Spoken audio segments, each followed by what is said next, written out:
Timberwolves debuts for Mike Conley and Nickeil Alexander-Walker would not go well for either of those players or the Timberwolves in general, as they dropped by 21 points against the Grizzlies in Memphis. They are now 23-5 at home. They're basically unstoppable over there, and the Wolves could not make any headway after being down 11 at halftime. Started with a very sloppy night, although Mike Conley would get an assist on his very first offensive possession as a Timberwolf, getting a look for Jaden McDaniels, who would go on to have a terrible offensive night. Really couldn't capitalize. Also was not able to shut down Ja Morant, who was unbelievable. Has 32 points, 9 assists, 9 rebounds.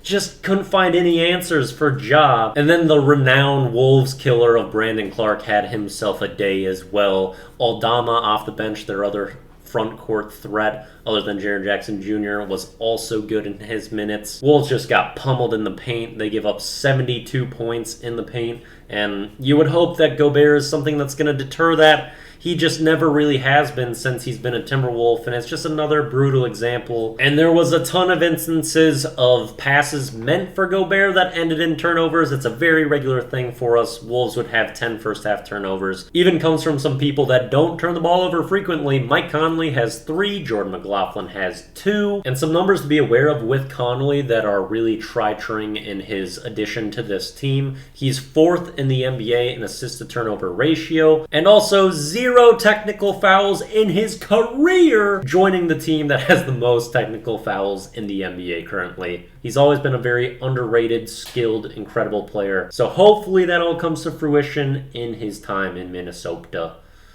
Let's see. If you're wondering about Nickeil Alexander-Walker and his debut, he only got 2 minutes, 1 shot attempt. Like, nothing really happened there, just garbage time. Like, he didn't really get a chance. Only Timberwolf you can feel really good about how they played was Jalen Noel, in my opinion. Scoring the ball in many different ways, except for the free throw line. He gets 0 free throw attempts. Anthony Edwards, 0 free throw attempts. For two people that all they do is basically drive the ball and have pure aggression, them getting 0 attempts combined in a game is absurd. The Timberwolves would have 12 free throw attempts compared to the Grizzlies' 27. Very hard to overcome, especially in an environment like that where the Grizzlies have just been so incredibly good. And we did not have an efficient Anthony Edwards in that game whatsoever, who is an all-star now. I was saying Ant-Star when he wasn't named. He is now one of the all-star reserves, so that's great news at least.